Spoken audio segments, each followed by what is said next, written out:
نحمده ونصلي على رسوله الكريم اما بعد فاعوذ بالله من الشيطان الرجيم بسم الله الرحمن الرحيم رب اشرح لي صدري ويسر لي امري واحلل عقدة من لساني يفقهوا قولي۔ ناظرین، پروگرام اللہ کے خوبصورت نام کے ساتھ آپ کی خدمت میں حاضر ہے۔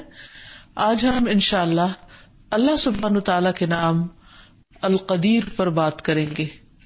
القدیر کے علاوہ اسی روٹ سے القادر اور المقتدر بھی اللہ سبحانہ تعالیٰ کے نام ہیں۔ القادر کا معنی ہے مکمل قدرت رکھنے والا، القدیر دائمی قدرت رکھنے والا، اور المقتدر اقتدار والا۔ تو اللہ سبحانہ تعالیٰ ایسا قادر ہے، ایسی طاقت رکھتا ہے کہ جو چاہے کر سکتا ہے اور کوئی بھی اس کو عاجز نہیں کر سکتا۔ اول سے آخر تک ہر چیز پر مکمل کنٹرول اسی کا ہے۔ اسی نے کسی کی بھی مدد کے بغیر یہ تمام دنیا پیدا کی اور ان کی تقدیریں بنائی، ہر چیز کو ایک اندازے کے ساتھ پیدا کیا، جس کو جو چاہے سائز، رنگ، کلر، ہر چیز عطا کی، اور اس معاملے میں کسی اور کا کوئی مشورہ اس کو نہیں ملا اور نہ ہی اسے اس کی کوئی ضرورت تھی۔ تو آئیے دیکھتے ہیں کہ قرآن و سنت کی روشنی میں ہمیں اس نام کے بارے میں کیا تعلیمات ملتی ہیں، کیا رہنمائی ملتی ہے۔ سب سے پہلی چیز تو یہ کہ اللہ سبحانہ وتعالی ہر چیز پر پوری طرح قادر ہے، ہر چیز اس کی ملکیت میں ہے، اس کے کنٹرول میں ہے، اس کے اختیار میں ہے، اور اس میں اس کا کوئی بھی شریک نہیں۔ فرمایا وَلِلَّهِ مُلْكُ السَّمَاوَاتِ وَالْأَرْضِ وَاللَّهُ عَلَى كُلِّ شَيْءٍ قَدِيرٌ، آسمانوں اور زمین کا مالک اللہ ہی ہے، اور اللہ ہر چیز پر پوری طرح قادر ہے۔ کوئی چیز ایسی نہیں جو اس کی مرضی کے خلاف دم مار سکتی ہو یا اپنی مرضی کر سکتی ہو۔ پھر اسی طرح ایک اور جگہ پر فرمایا تبارک الذی بیدہ الملک وہو علی کل شیء قدیر، بہت بابرکت ہے وہ ذات جس کے ہاتھ میں پوری کائنات کی سلطنت ہے، ملکیت ہے، اور وہ ہر چیز پر پوری قدرت رکھتا ہے۔ وہ اپنی ہر بات کو منوا سکتا ہے، کروا سکتا ہے۔ اللہ تعالیٰ فرماتے ہیں وَإِنَّا عَلَىٰ أَن نُّرِيَكَ مَا نَعِدُهُمْ لَقَادِرُونَ، اور جس عذاب کی انہیں ہم دھمکی دے رہے ہیں وہ عذاب آپ کو دکھانے پر ہم پوری طرح قدرت رکھتے ہیں۔ نہیں، اگر ہم کسی قوم کو، کسی بستی کو ملیا میٹ کرنا چاہیں تو ہم اس پر پوری قدرت رکھتے ہیں اور کوئی ہمیں اس پر روک نہیں سکتا۔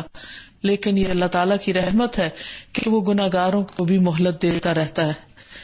اور پھر اللہ سبحانہ و تعالیٰ کے علاوہ وقتی طور پر، محدود طور پر بندوں کو یا اور مخلوق کو اللہ تعالیٰ نے اگر کوئی بھی قدرت دے رکھی ہے تو بہت ہی لمیٹڈ ہے، اور اس میں کمی بیشی بھی ہوتی رہتی ہے، اور وہ بہت ناقص بھی ہے۔ بہت دفعہ انسان کے پاس کسی کام کے کرنے کی قدرت ہوتی ہے لیکن وہ اپنی کمزوریوں کے باعث کر نہیں پاتا۔ مثلا انسان کے اندر قدرت ہوتی ہے کہ وہ اپنا غصہ کنٹرول کر سکے، لیکن اپنی کمزوری کی وجہ سے وہ نہیں کر پاتا۔ اسی طرح بھوک کنٹرول کرنا نہیں کر پاتا، اسی طرح کسی کے ساتھ ظلم و زیادتی سے بچنا یا گناہ سے بچنا، یہ تمام چیزیں اللہ تعالیٰ نے انسان کے اندر ودیت کر رکھی ہیں، اسی لیے اس سے اچھے عمل کا مطالبہ ہے۔ لیکن ہم دیکھتے ہیں کہ بہت دفعہ انسان قدرت رکھنے کے باوجود بھی کر نہیں سکتا اپنی کمزوریوں اور اپنی خواہشات کی پیروی کی بنا پر۔ پھر اسی طرح اللہ تعالیٰ نے بعض بندوں کو بعض بندوں پر بھی قدرت دی ہے، یعنی ان کو ان کے تابع کر دیا ہے، ان کے بس میں کر دیا، ان کے کنٹرول میں دے دیا ہے۔ جیسے پہلے زمانے میں غلامی کا رواج تھا تو ملک یمین یعنی دائیں ہاتھ کے جن کے مالک ہوتے تھے، یعنی لونڈی غلام وغیرہ، لیکن ان کے بارے میں بھی نبی صلی اللہ علیہ وسلم نے یہ تعلیم دی کہ تمہارا رب اس سے زیادہ تم پر قدرت رکھتا ہے، یعنی اگر ان کے ساتھ تم نے کوئی زیادتی کی یا کسی قسم کا کوئی ان پر ظلم کیا تو اللہ سبحانہ تعالیٰ کی پکڑ سے غافل نہ ہونا۔ پھر اللہ سبحانہ و تعالیٰ چیزوں کو پیدا کرنے کی قدرت رکھتا ہے، ان کو ختم کرنے کی قدرت رکھتا ہے. اللہ تعالیٰ فرماتے ہیں وَاضْرِبْ لَهُمْ مَثَلَ الْحَيَاةِ الدُّنْيَا كَمَاءٍ أَنزَلْنَاهُ مِنَ السَّمَاءِ فاختلط به نبات الارض فاصبح هشيما تذروه الرياح وكان الله على كل شيء مقتدرا. اور ان کے لیے دنیا کی زندگی کی مثال بیان کرو جیسے پانی جسے ہم نے آسمان سے اتارا اور اس کے ساتھ زمین کی نباتات خوب مل جل گئیں، پھر وہ چورا بن گئی جسے ہوائیں اڑائے لیے پھرتی ہیں، اور اللہ ہمیشہ سے اپنی ہر چیز پر قدرت رکھنے والا ہے. یعنی اللہ تعالیٰ جب چاہے کھیتی اگا دے، جب چاہے وہ لہلہانے لگے، اور جب چاہے وہ اپنی جگہ پر ہو جس کو وہی تمام غذا مل رہی ہو، لیکن وہ چورا چورا ہو کر ختم ہو جائے. تو اس سے پتہ چلتا ہے کہ اصل قدرت اور طاقت اللہ تعالیٰ کی ہے. اور پھر اسی طرح یہ کہ بندوں کے اوپر بھی پوری طرح کنٹرول رکھتا ہے. وہ جسے چاہے معاف کر دے، جسے چاہے عذاب دے، جس کے ساتھ جیسا چاہے معاملہ کرے، اسے کوئی بھی پکڑ نہیں سکتا، پوچھ نہیں سکتا. پھر اسی طرح آخرت میں بھی جسے چاہے بخش دے اور جس کا چاہے محاسبہ کر لے. فرمایا للہ ما فی السماوات وما فی الارض وان تبدوا ما فی انفسکم او تخفوه یحاسبکم بہ اللہ فیغفر لمن یشاء ویعذب من یشاء واللہ علی کل شیء قدیر. جو کچھ آسمانوں اور زمین میں ہے سب اللہ ہی کا ہے، اور جو کچھ تمہارے دلوں میں ہے خواہ تم اس سے چھپاؤ یا ظاہر کرو، اللہ تم سے اس کا حساب لے گا. پھر جسے چاہے گا بخش دے گا اور جس سے چاہے گا سزا دے گا، اور وہ ہر چیز پر قدرت رکھنے والا ہے، یعنی حساب لینے پر بھی اور معاف کرنے پر بھی. پھر اسی طرح یہ ہے کہ وہ ہر ایک پر ہر وقت قدرت رکھنے والا ہے، اور اس میں چاہے کوئی پیغمبر ہو اور اللہ کے بڑے بڑے نیک لوگ ہوں، وہ جب چاہے جس کو پکڑ سکتا ہے. مثلا حضرت یونس علیہ السلام کے بارے میں آتا ہے کہ جب وہ اپنی قوم سے ناراض ہو کر سمندر کی طرف چلے گئے اور وہاں انہوں نے کشتی پر بیٹھ کر کہیں اور جانے کا ارادہ کر لیا، تو اللہ سبحانہ و تعالیٰ کے حکم سے انہیں کشتی سے باہر پھینک دیا گیا اور مچھلی نے آ کر ان کو نگل لیا. اس واقعے کی طرف اللہ تعالیٰ اشارہ کرتے ہوئے فرماتے ہیں وَظَنُّونِ إِذْ ذَهَبَ مُغَاضِبًا فَظَنَّ أَن لَّن نَّقْدِرَ عَلَيْهِ فَنَادَىٰ فِي الظُّلُمَاتِ أَن لَّا إِلَٰهَ إِلَّا أَنتَ سُبْحَانَكَ إِنِّي كُنتُ مِنَ الظَّالِمِينَ. اور مچھلی والے یونس کو بھی ہم نے اپنی رحمت میں داخل کیا جب وہ غصے سے بھرے ہوئے بستی کو چھوڑ کر چلے گئے. انہیں یہ گمان تھا کہ ہم ان پر گرفت نہ کر سکیں گے، یعنی انہوں نے یہ خیال کیا کہ شاید اللہ تعالیٰ ان کو نہ پکڑے. پھر انہوں نے اندھیروں میں پکارا لا الہ الا انت سبحانک، نہیں کوئی الہ مگر تو ہی، تو پاک ہے. انی کنت من الظالمین، بے شک میں ظالموں میں سے ہوں. تو اس سے یہ پتہ چلتا ہے کہ چھوٹا ہو یا بڑا، نیک ہو یا بد، انسان ہو یا غیر انسان، اللہ تعالیٰ سب پر پوری طرح کنٹرول رکھتے ہیں. پھر اسی طرح رزق کے گھٹانے بڑھانے پر بھی وہی قادر ہے. رزق کی کنجیاں بھی اس کے ہاتھ میں ہیں، جس کو چاہے زیادہ دے اور جس کو چاہے کم کر دے. فرمایا وَأَصْبَحَ الَّذِينَ تَمَنَّوْا مَكَانَهُ بِالْأَمْسِ يَقُولُونَ وَيْكَ أَنَّ اللَّهَ يَبْسُطُ الرِّزْقَ لِمَن يَشَاءُ مِنْ عِبَادِهِ وَيَقْدِرُ لولا امن اللہ علینا لخسف بنا وَيْكَأَنَّهُ لا يفلح الكافرون. اب وہی لوگ جو کل تک قارون کے رتبے کی تمنا کر رہے تھے کہنے لگے ہماری حالت پر افسوس، اللہ ہی اپنے بندوں میں سے جس کا رزق چاہتا ہے کشادہ کر دیتا ہے اور جس کا چاہے تنگ کر دیتا ہے. اگر اللہ ہم پر احسان نہ کرتا تو ہمیں بھی دھسا دیتا. افسوس اصل بات یہی ہے کہ کافر لوگ فلاح نہیں پاتے، یعنی جو اللہ تعالیٰ کی بات کا انکار کرتے ہیں پھر وہ کامیاب نہیں ہو سکتے. تو اس سے پتہ یہ چلتا ہے کہ اللہ سبحانہ وتعالیٰ چاہے تو کسی کو قارون جیسا خزانہ دے دے اور چاہے تو اس قارون کو زمین میں دھسا دے.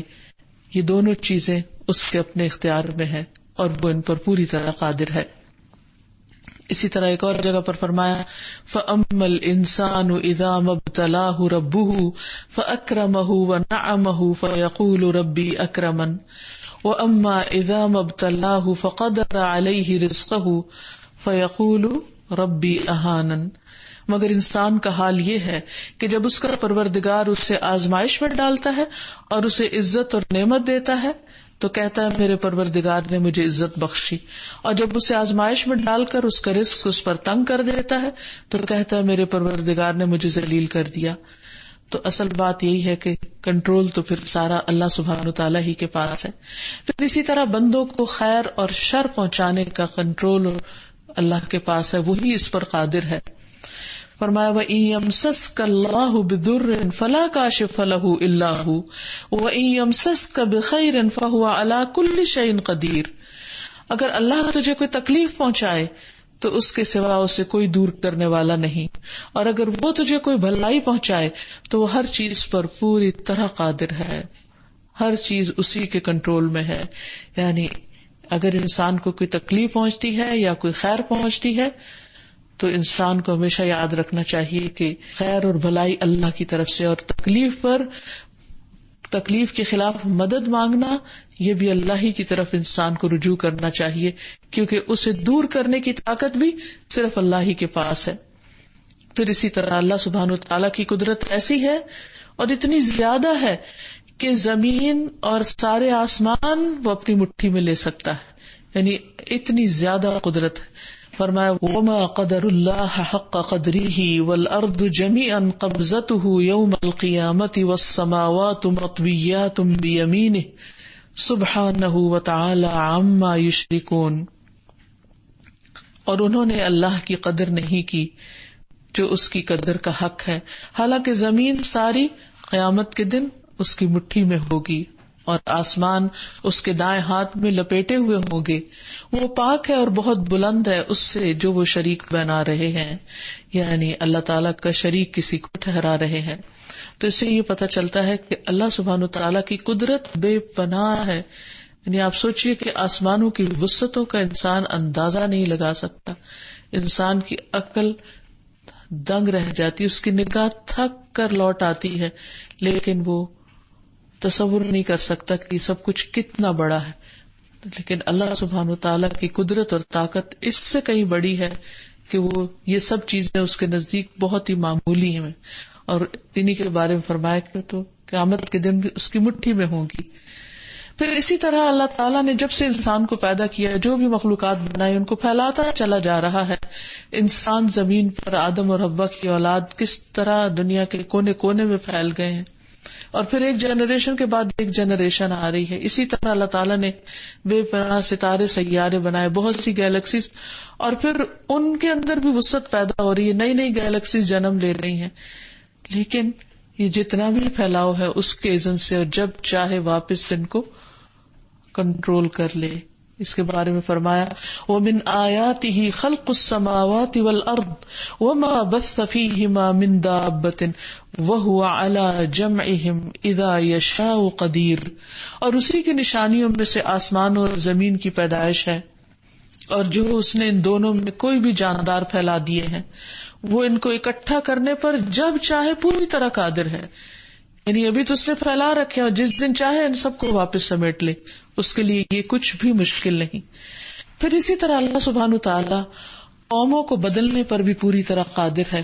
آج ایک قوم ترقی کر جاتی ہے اور دوسری دنیا کو کنٹرول کرنے لگتی ہے، اور کل اللہ تعالیٰ غیر محسوس طریقے سے وہ تبدیلی کر ڈالتے ہیں اور کوئی اور سویلائزیشن یا تہذیب زیادہ نمایاں ہو کر ابھر کر سامنے آ جاتی ہے اور پہلی ملیا میٹ ہو کر رہ جاتی ہے.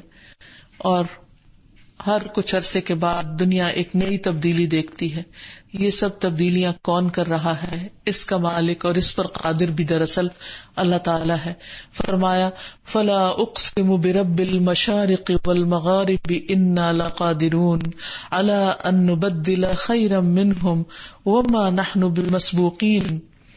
پس نہیں، میں قسم کھاتا ہوں مشرقوں اور مغربوں کے رب کی کہ بے شک ہم یقیناً قدرت رکھنے والے ہیں اس پر ان کی جگہ ان سے بہتر لوگ لے آئیں، اور ہم ہرگز عاجز نہیں ہیں. یعنی ہمیں کوئی اس سے روک نہیں سکتا کہ ایک قوم کو ہٹا کر اس سے بہتر کوئی اور قوم لے آئے. پھر اسی طرح اللہ تعالیٰ سرکشوں کو پکڑنے پر بھی پوری طرح قادر ہے. اللہ تعالیٰ مہلت دیتا ہے ظالم کو، لیکن ایسا نہیں ہوتا کہ اس کو ہمیشہ کے لیے چھوڑ دے کہ جو جی چاہے کرتا رہے. فرمایا کذبوا بآیاتنا کلھا فاخذناہم اخذ عزیز مقتدر، انہوں نے ہماری سب کی سب نشانیوں کو جھٹلا دیا تو ہم نے انہیں پکڑا جیسے اس کی پکڑ ہوتی ہے جو سب پر غالب ہے، بے حد قدرت والا. پھر اسی طرح اللہ تعالی ساری مخلوق کو دوبارہ پیدا کرنے پر بھی قادر ہے. فرمایا اولم يروا ان اللہ الذي خلق السماوات والارض ولم يعي بخلقهن بقادر على ان يحيي الموتى بلى انه على كل شيء قدیر، کیا انہوں نے دیکھا نہیں کہ اللہ ہی ہے جس نے آسمانوں اور زمین کو پیدا کیا اور انہیں پیدا کر کے تھک نہیں گیا، اور وہ اس بات پر قادر ہے کہ مردوں کو زندہ کرے. کیوں نہیں، وہ تو ہر چیز پر قادر ہے، ہر چیز پر پوری قدرت رکھتا ہے. یعنی وہ عدم سے وجود میں لاتا ہے اور پھر زندہ کو مردہ میں بدل دیتا ہے، اور پھر ان کی مٹی زمین میں جب مل جاتی ہے تو جب چاہے اس کو واپس نکال کر دوبارہ انسان بنانے پر پوری طرح قادر ہے. پھر اسی طرح قرآن مجید میں ایک واقعہ ہمیں ملتا ہے کہ ایک شخص کو اللہ تعالیٰ نے 100 سال تک مارے رکھا اور پھر اس کو دوبارہ زندہ کر دیا اور اس کے گدھے کو بھی زندہ کر دیا. تو اس سے بھی پتہ چلتا ہے کہ وہ زندہ کرنے پر پوری طرح قادر ہے. پھر اسی طرح اصحاب کہف کو کئی 100 سال تک سلا کر دوبارہ اٹھایا، اس پر بھی وہ پوری طرح قادر ہے. پھر اسی طرح قدیر کا ایک معنی تقدیر بنانے والا بھی ہے کہ انسانوں کی ساری تقدیریں وہ بھی اللہ تعالیٰ ہی کی بنائی ہوئی ہیں، بلکہ نہ صرف انسانوں کی بلکہ پوری کائنات کی، کہ کس چیز کو کتنا بڑا بنانا ہے، کس رنگ کا، کس شکل کا، کس طریقے کا، اس کا فائدہ کیا ہوگا اور اس کے اندر کیا چیزیں نقصان دہ ہوں گی. یہ سب چیزیں اللہ سبحانہ وتعالیٰ کی اپنی پلاننگ ہے، اس کی تقدیر ہے. تو قضاء و قدر اس کی بنائی ہوئی ہے. اور اس کے لیے اللہ سبحانہ وتعالیٰ نے سب سے پہلے قلم کو پیدا کیا اور پھر اسے حکم دیا کہ لکھے، اور جو کچھ قیامت تک ہونے والا ہے وہ سب اس نے لکھ دیا. رسول اللہ صلی اللہ علیہ وسلم نے فرمایا اللہ تعالیٰ نے سب سے پہلے قلم کو پیدا کیا اور اسے مستقبل میں ہونے والی ہر چیز کو لکھنے کا حکم دیا، اور یہ اللہ کا علم تھا جو مستقبل کے بارے میں. اس سے یہ بھی پتہ چلتا ہے کہ اللہ سبحانہ وتعالیٰ کا علم کتنا وسیع ہے، کوئی انسان اس کا اندازہ نہیں کر سکتا. مثلا اس وقت میں یہاں بیٹھ کر بول رہی ہوں، یہ اللہ سبحانہ وتعالیٰ نے زمین و آسمان کی پیدائش سے بھی 50,000 سال پہلے لکھ دیا، اور اس کو پتا تھا کہ کون کس وقت میں کیا کر رہا ہوگا. تو اللہ سبحانہ وتعالیٰ ہر چیز پر پوری طرح قدرت رکھتا ہے. ہر چیز کو وجود میں لانے سے پہلے اس کی تقدیر مقرر کی. رسول اللہ صلی اللہ علیہ وسلم نے فرمایا کتب اللہ مقادیر الخلائق قبل ان يخلق السماوات والارض ب50,000 سنة قال وعرشه على الماء. اللہ نے آسمان و زمین کی تخلیق سے 50,000 سال پہلے مخلوقات کی تقدیریں لکھی، اور اللہ کا عرش پانی پر تھا. اور پھر یہ کہ اس کے فیصلے لکھے جا چکے ہیں. پھر یہ کہ اللہ سبحانہ وتعالیٰ کے فیصلے طے شدہ ہیں اور اس کے فیصلے ہو کر رہنے والے ہیں، کوئی ان کو پھیر نہیں سکتا. اس سے بھی پتہ چلتا ہے کہ اصل قدرت اللہ کے پاس ہے. ان اللہ بالغ امرہ قد جعل اللہ لکل شیء قدرا، بے شک اللہ اپنے کام کو پورا کرنے والا ہے، یقیناً اللہ نے ہر چیز کے لیے ایک اندازہ مقرر کر رکھا ہے. پھر اسی طرح اللہ تعالیٰ نے فیصلوں کو نافذ کرنے کے لیے فرشتوں کو حوالے کرنے کو ایک رات مقرر کی جسے لیلۃ القدر کہا جاتا ہے. فرمایا انا انزلناہ فی لیلۃ القدر وما ادراک ما لیلۃ القدر لیلۃ القدر خیر من 1000 شہر تنزل الملائکۃ والروح فیہا باذن ربہم من کل امر سلام ہی حتی مطلع الفجر. ہم نے اس قرآن کو شب قدر میں نازل کیا، اور آپ کو کیا معلوم کہ شب قدر کیا ہے؟ شب قدر 1000 مہینوں سے بہتر ہے۔ روح اور فرشتے اس رات اپنے پروردگار کے اذن سے ہر حکم لے کر نازل ہوتے ہیں۔ وہ رات سراسر سلامتی ہے طلوع فجر تک، یعنی اللہ سبحانہ تعالیٰ نے لوح محفوظ میں سب کچھ لکھ رکھا ہے، لیکن سالانہ بجٹ لیلۃ القدر کو فرشتوں کے حوالے کیا جاتا ہے تاکہ اس کو امپلیمنٹ کریں، اور یہ بھی اللہ تعالیٰ کا اپنا فیصلہ ہے۔ پھر اللہ سبحانہ تعالیٰ نے ہر چیز کا طریقہ مقرر کرنے کے بعد اس کو وہ طریقہ سکھا بھی دیا، اس کو وہ راہ بھی بتا دی۔ فرمایا سبح اسم ربک الاعلی الذی خلق فسوی والذی قدر فہدی، اپنے پروردگار کے نام کی تسبیح کیجیے جو سب سے برتر ہے، جس نے پیدا کیا، اسے درست کیا، اور جس نے اس کی تقدیر بنائی پھر راہ دکھائی۔ یعنی اللہ تعالیٰ نے ہر چیز اس کے لیے بنا کر پھر اس کو استعمال کرنے کا طریقہ بھی بتایا۔ مثلا زمین میں اللہ نے انسان کی خوراک پیدا کی اور انسان کو پیدا کیا اور اس کو عقل عطا کی، اور پھر اس کو طریقہ سکھایا کہ وہ کس طرح کا کن کن ریسورسز سے اپنی خوراک حاصل کرے اور کس طرح اس کو پکائے اور کس طریقے پر کھائے اور کس خوراک میں کیا فائدہ ہے اور کیا نقصان ہے۔ یہ سب طریقے سکھائے ہوئے کس کے ہیں؟ اللہ ہی کے سبحانہ و تعالی۔ پھر اسی طرح انسان کی موت کا وقت بھی اسی نے مقرر کیا۔ ایک قوموں کی موت اور قوموں کی ہلاکت کے فیصلے بھی اسی کے پاس ہیں۔ قوم لوط کو کتنی مہلت دی جائے گی وہ اللہ ہی کو پتا تھا، قوم عاد کو کتنی دی جائے گی، سمود کو کتنی دی جائے گی، یہ سب اسی کے فیصلے ہیں، اور وہ اپنے فیصلوں کو نافذ پر خود ہی کرتا ہے اور اس پر پوری طرح قادر ہے۔ پھر اسی طرح قادر کا ایک مطلب یہ بھی ہے کہ وہ اندازے مقرر کرنے والا ہے اور اندازے سے پیدا کرنے والا ہے۔ فرمایا انا کل شیء خلقناہ بقدر، کہ ہم نے ہر چیز کو ایک اندازے کے ساتھ پیدا کیا۔ مثلا یہ کہ بکریاں کتنی پیدا ہونی چاہیے، یا اونٹ کتنے پیدا ہونے چاہیے، یا سانپ کتنے زمین میں ہونے چاہیے، یہ سب اس کا اپنا اندازہ ہے، اور اس کے مطابق اور کائنات میں ایک بیلنس اس نے قائم کیا کہ ایسا نہیں کہ ایک چیز بہت زیادہ پیدا ہو جائے اور دوسری چیز بالکل ختم ہو کر رہ جائے، اور اس کو نیچرلی وہ خود اس بیلنس کو مینٹین بھی کرتا ہے۔ یعنی یہ نہیں کہ انسان اپنے طریقے پر چیزوں کے اندر اگرچہ بہت سی کمی بیشی کرنے کی کوشش بھی کرتے ہیں، لیکن اللہ تعالیٰ کا جو ایک نظام ہے وہ اپنے احسن طریقے پر چلتا ہی رہتا ہے۔ پھر اسی طرح اللہ تعالیٰ کے اندازے بہت ہی بہترین ہیں۔ فرمایا الم نخلقکم من ماء مہین فجعلناہ فی قرار مکین الی قدر معلوم فقدرنا فنعم القادرون، کیا ہم نے تمہیں حقیر پانی سے نہیں پیدا کیا، پھر اسے ایک محفوظ جگہ میں ٹھہرائے رکھا ایک معین وقت تک، پھر ہم نے اندازہ مقرر کیا تو ہم کیا ہی اچھا اندازہ کرنے والے ہیں۔ یعنی یہ اللہ نے لکھا کہ ایک بچے کو ماں کے پیٹ میں کتنا عرصہ رہنا ہے، اور اسی طرح آپ دیکھیں کہ مختلف جانوروں کے انڈا دینے اور پھر ان سے بچے نکلنے کی جو ان کے دن ہیں وہ بھی اللہ تعالیٰ کے طے کرتا ہے۔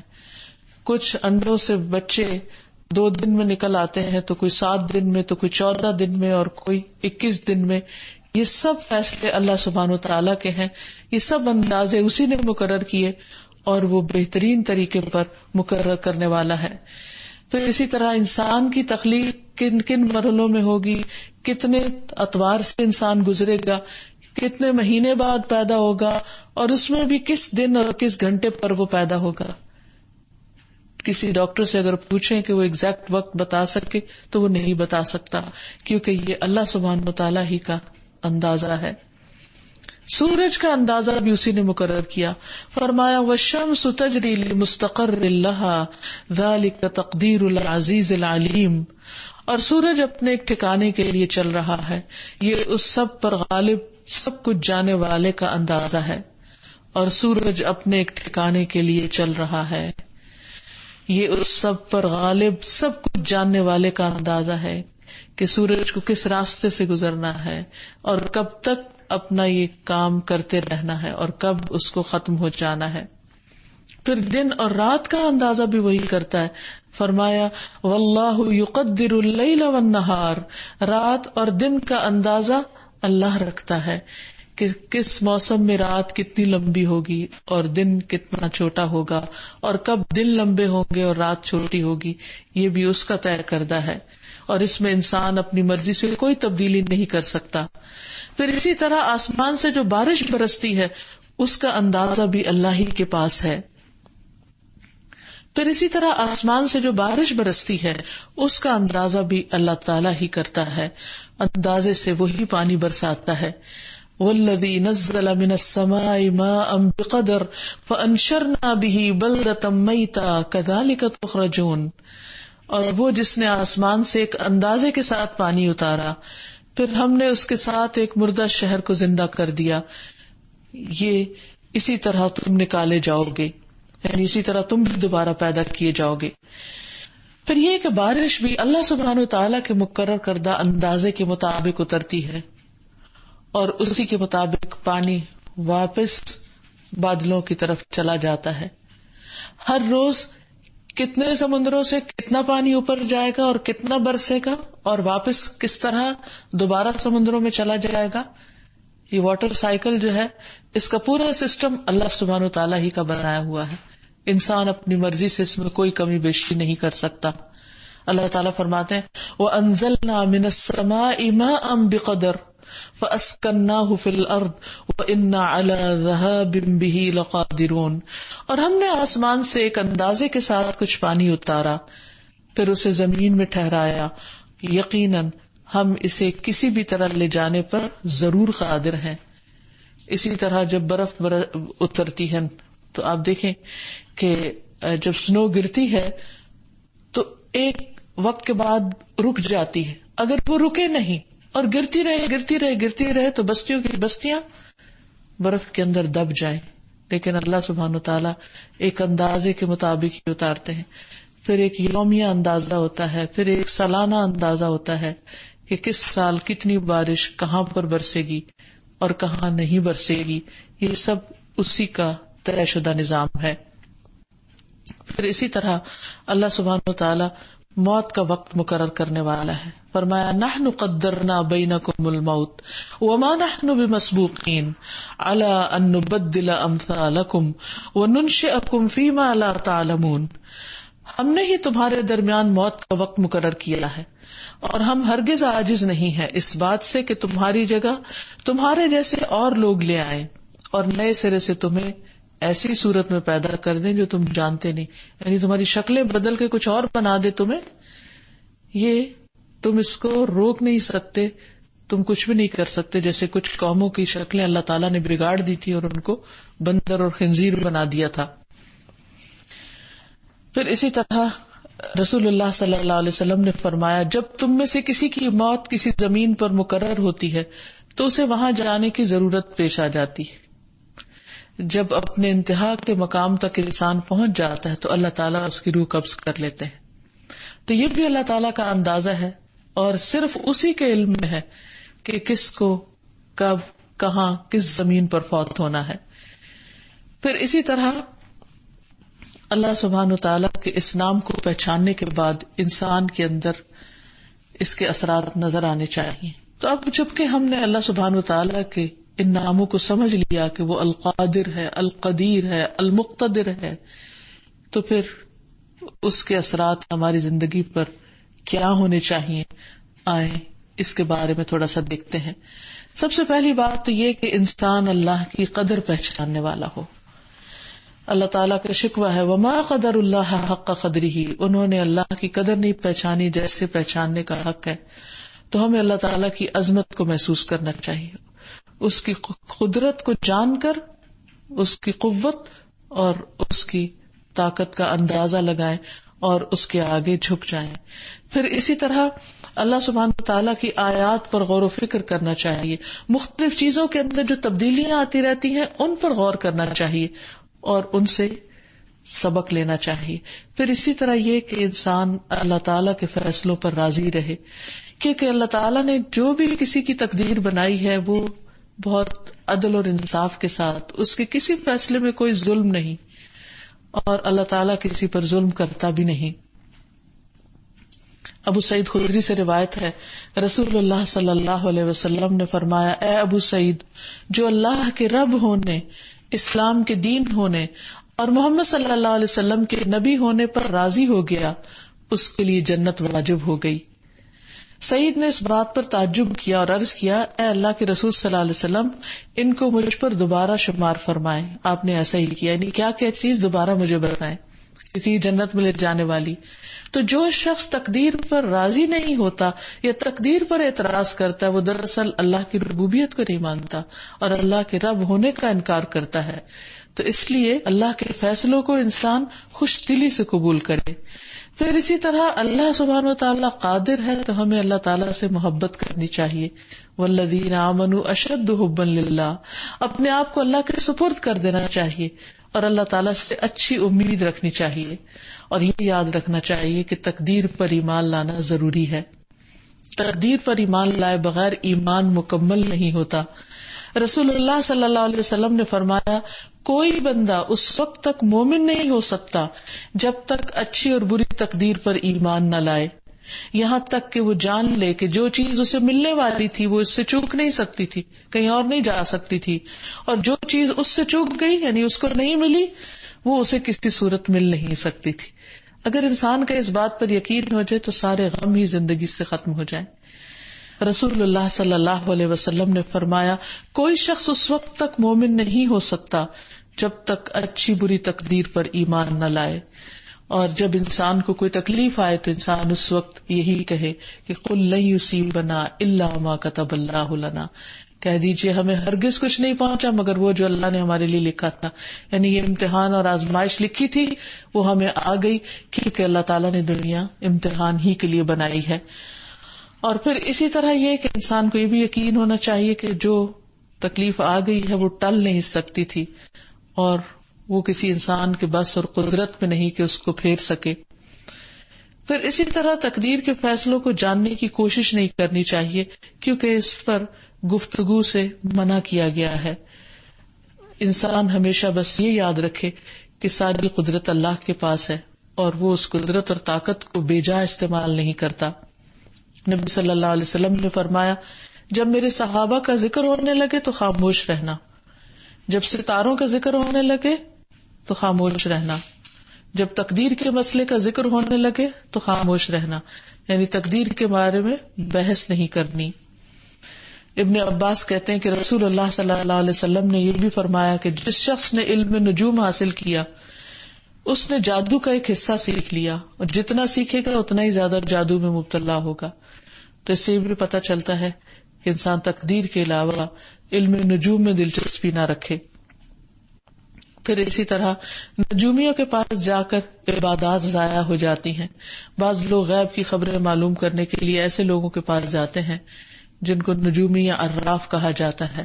تو آپ نے فرمایا، جس نے کسی ایسی چیز کے بارے میں سوال کیا تو اس کی 40 رات کی نمازیں قبول نہ ہوں گی۔ اور پھر آپ صلی اللہ علیہ وسلم نے یہ بھی فرمایا کہ جو شخص کسی کاہن یا نجومی کے پاس جائے اور اس کی باتوں کی تصدیق کرے تو گویا اس نے محمد صلی اللہ علیہ وسلم پر نازل ہونے والی شریعت کا انکار کیا۔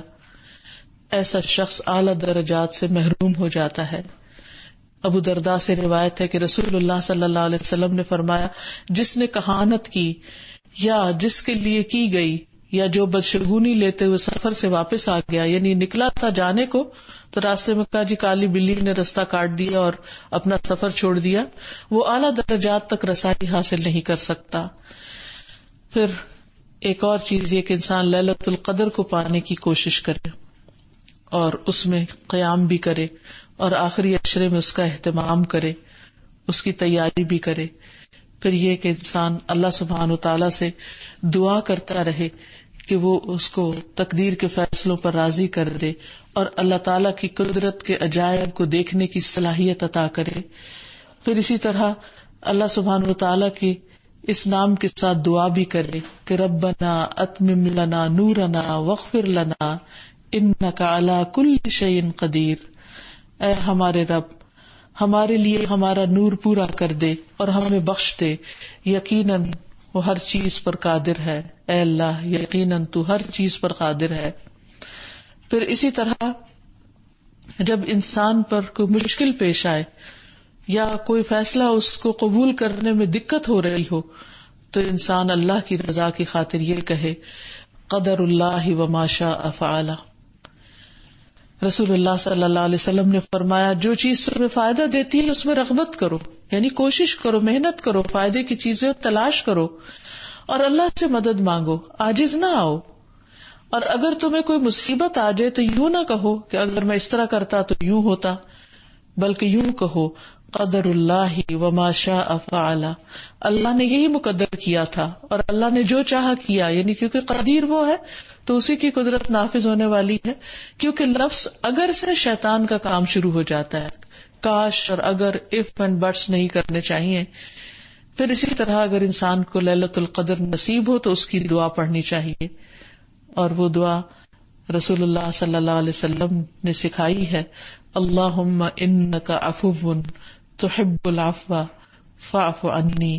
اے اللہ تو خوب معاف کرنے والا ہے، معاف کرنے کو پسند کرتا ہے، لہذا مجھے معاف کر دے. اسی طرح انسان اللہ سبحانہ تعالیٰ کی بڑائی کا احساس دل میں رکھتے ہوئے نماز کے اندر ہر سٹیپ پر اللہ کی بڑائی بیان کرتا ہے، اللہ اکبر کہہ کر کہ اللہ سب سے بڑا ہے. پھر اسی طرح جب رکوع میں جاتا ہے تو بھی اللہ کی عظمت بیان کرتا ہے، جب سجدے میں جاتا ہے تو اللہ سبحانہ تعالیٰ کی بلندی بیان کرتا ہے اور سبحان ربی الاعلیٰ کہتا ہے.